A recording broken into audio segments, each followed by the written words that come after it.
Now we'll discuss the rights of the wife in Islam. Most of the other religions besides Islam, they consider the woman as an instrument of the devil. But the Quran refers to the woman as a muhsina. Muhsina in Arabic means a fortress against the devil. Because a pious woman who's on the straight path, she prevents the husband from deviating and going on the wrong track and keeps him on the al-mustaqim. Therefore, she's called as muhsina, a fortress against the devil.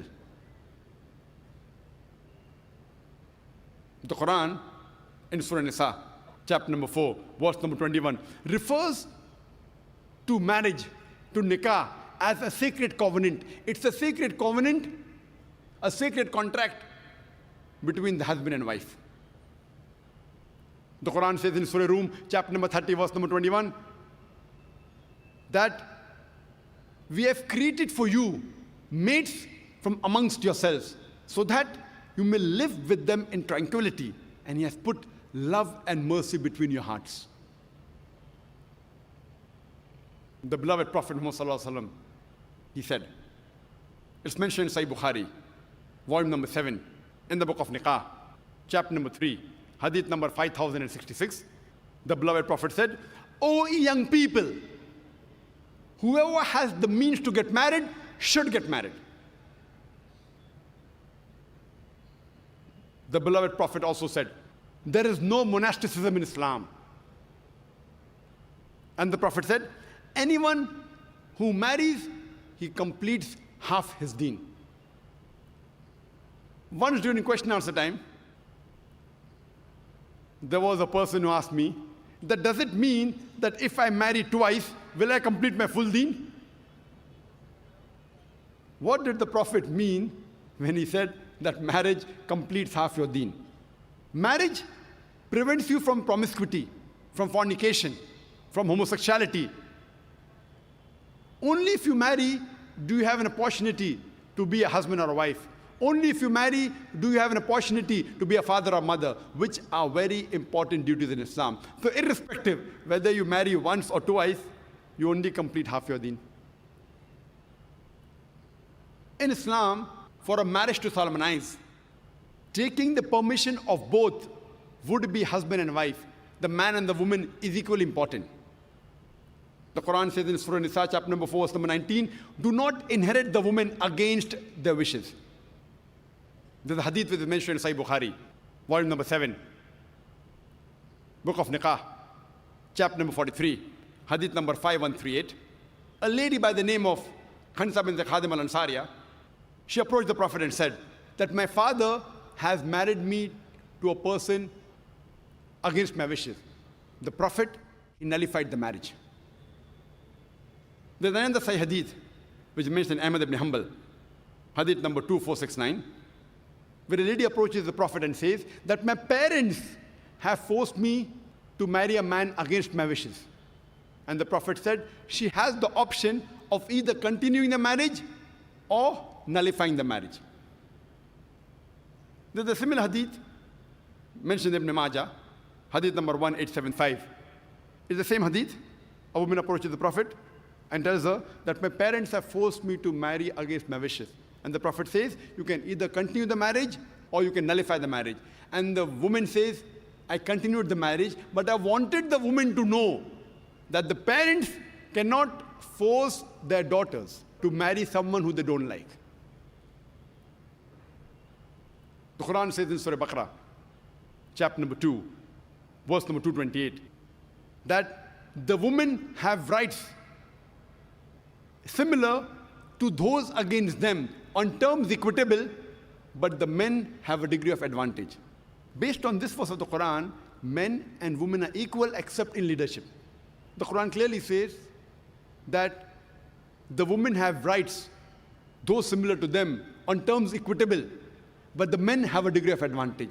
Now, many of the Muslims, they misunderstand this ending phrase that the men have a degree of advantage, and they think that men are superior.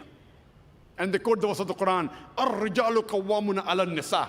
that the men are superior to the women. So Allah has said, the men have degree of advantage, the men are superior.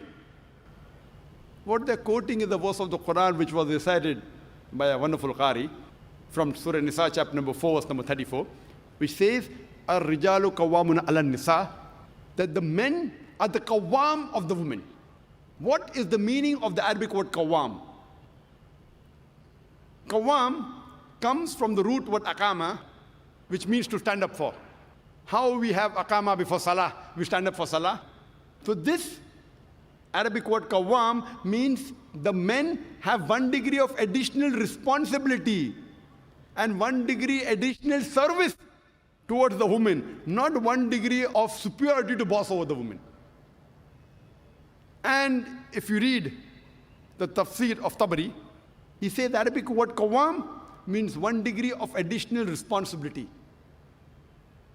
Because if you read the verse ahead, the verse says that Allah has given men more strength than the women. So because of that advantage, it's the duty of the men that they should take care of the woman, they should not boss over her. Furthermore, Quran says in Surah Al Nissa, chapter number 4, verse number 19, that treat your wives with equity and kindness, even if you dislike her. Means even if you don't like your wife, yet treat her with love and compassion. And treat her kindly, even if you dislike her. Even if you dislike her, treat her with kindness and compassion. And in Islam, we do not consider calling the women as housewives. Housewives. You know, housewife, if you analyze, means she's married to the house. In Islam, we don't consider our women, they're married to the house, to be called housewives. You know, in English we have, what is their profession? Housewife. We in Islam prefer calling the women as homemakers because they make the home, they build the home. So inshallah, I believe that the ladies from now onwards, when they have to fill any form, instead of writing the profession, if they are not to write housewife, that's the English terminology. They are marrying you to your house. Prefer mentioning homemaker, because the woman builds the home, they make the home. And in Islam, a woman is not married to a master to be treated like a slave. She is married to an equal, and the role is that of partnership. And Quran gives a very good phrase in Surah Baqarah, chapter number 2, verse number 187, where Almighty God says, Hunna libasul lakum wa antum libasul lahunna. That they are your garments and you are the garments. That means your wives are your garments and you are the garments of your wives. What is the role of garment? The role of the garments is to beautify, to conceal, to protect. The husband and wife, they conceal each other's faults. They beautify each other. They help each other. It is a role of hand and glove.